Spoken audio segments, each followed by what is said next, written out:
133 cardinals, one sacred mission to choose the 267th successor to St. Peter and guide the Church through one of its most turbulent chapters. Fake news swirls frontrunners for power. Faith and politics collide beneath Michelangelo's ceiling. And no one knows who will emerge in white. As the world watches, an ancient ritual meets modern reckoning, from global crises to the Church's unfinished conversation on women.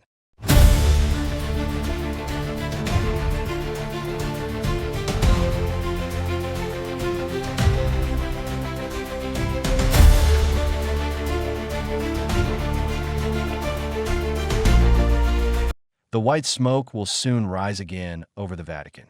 All 133 cardinals expected to participate in the secret conclave to elect the next pope have now arrived in Rome as the Catholic Church prepares for one of its most ancient and mysterious traditions.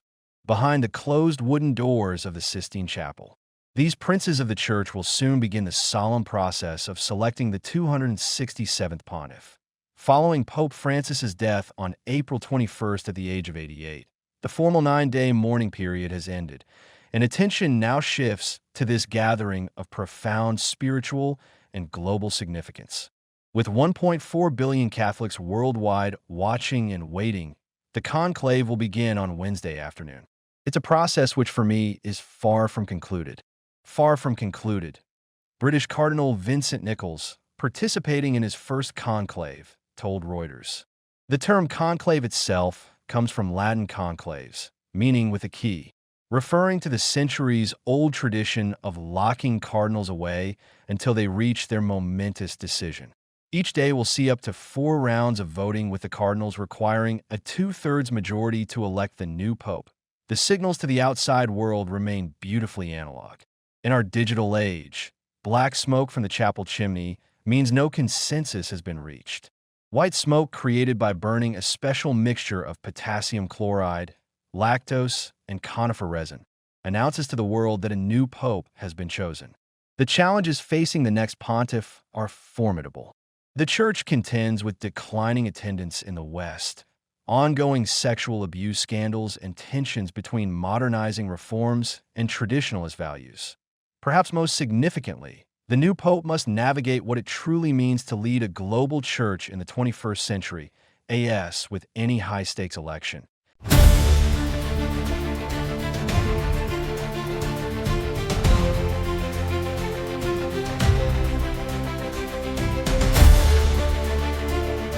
The Papal Conclave isn't immune to outside influence and attempted manipulation.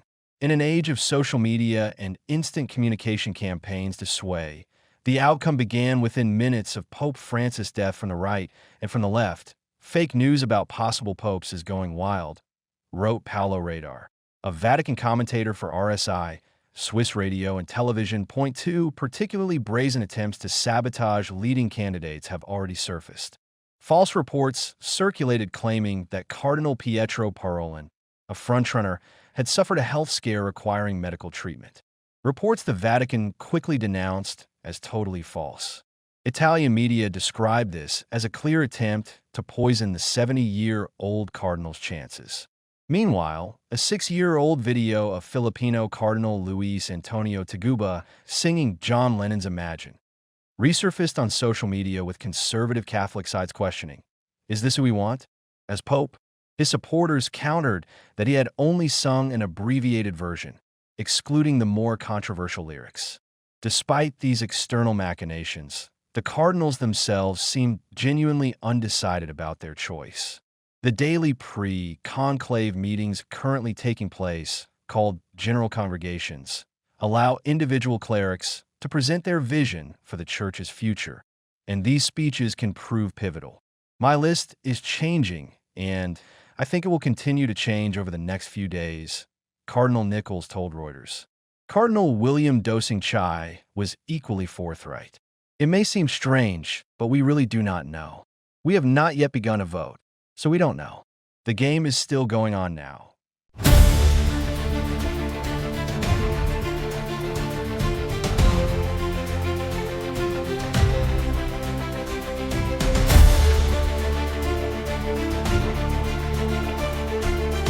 Pope Francis significantly reshaped the College of Cardinals during his papacy, emphasizing global representation and pastoral focus. This has created an unusually diverse and unpredictable electorate, with experts reluctant to name clear frontrunners. Cardinal Luis Quito Antonio Tog, a 67-year-old from the Philippines, represents the possibility of the first Asian pope. Known as the Asian Francis, he shares the late pontiff's pastoral approach and focus on social justice while maintaining traditional positions on issues like abortion. Italian Cardinal Pietro Parolin, 70, brings diplomatic weight as the Vatican's Secretary of State since 2013, with experience in Nigeria, Mexico, Spain, and Italy. He is regarded as a skilled operator on the world stage who could balance Francis's ideals with a more pragmatic approach from Africa. Ghana's Cardinal Peter Cardoso, a pilot, Turkson, 76, is seen as the more moderate among African candidates. Though generally conservative, he has opposed criminalizing homosexuality in his home country, a notable stance in a region where such views are rare. There will be these moments when like a stone is dropped into a pond and the ripples will go out, and I'll sit there thinking, oh yeah, that's important, said Cardinal Nichols, describing how speeches during the general congregations can suddenly raise a candidate's profile. The field also includes Hungarian Cardinal Peter Erdogan, a cautious conservative, Italian Cardinal Matteo Zuppi, who led a peace mission to Ukraine, and Cardinal Friedland, and Bongo, Bassoon Guru from the Democratic Republic of Congo, representing the largest Catholic country in Africa. Crucially, what name the victor chooses will provide the first clue to his intended direction. Pope Francis, too, would signal continuity with the late pontiff's pastoral legacy. The name Benedict would suggest a return to traditionalism. John might invoke the progressive Vatican to heir a pope, and some names have been shelved for centuries.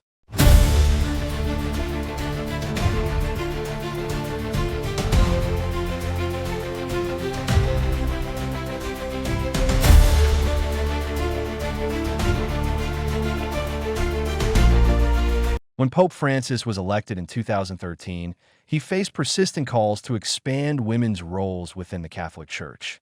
To some extent, he delivered, appointing women to key Vatican posts, including Barbara Jatta as director of the Vatican Museums and Sister Raffaella Petrini as president of the Vatican City-State during his papacy. The presence of women in the Church's workforce rose from about 19% to 23.4%.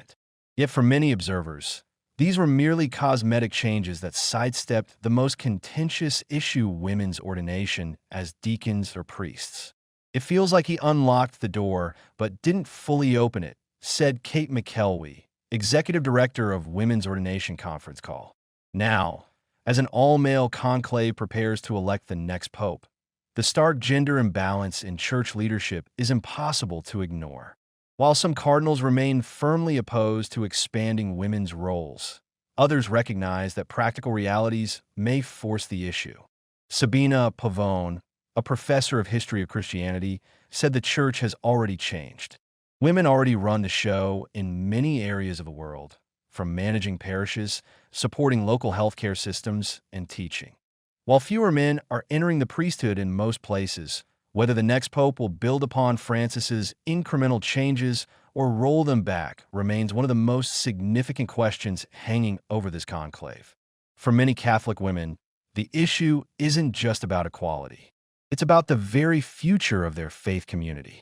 Kate McKelwey, executive director of Women's Ordination, said women are not holding their breath. There is some anxiety on whether the next papacy will see some backsliding on the progress because there is a real desire for the project of inclusion to continue.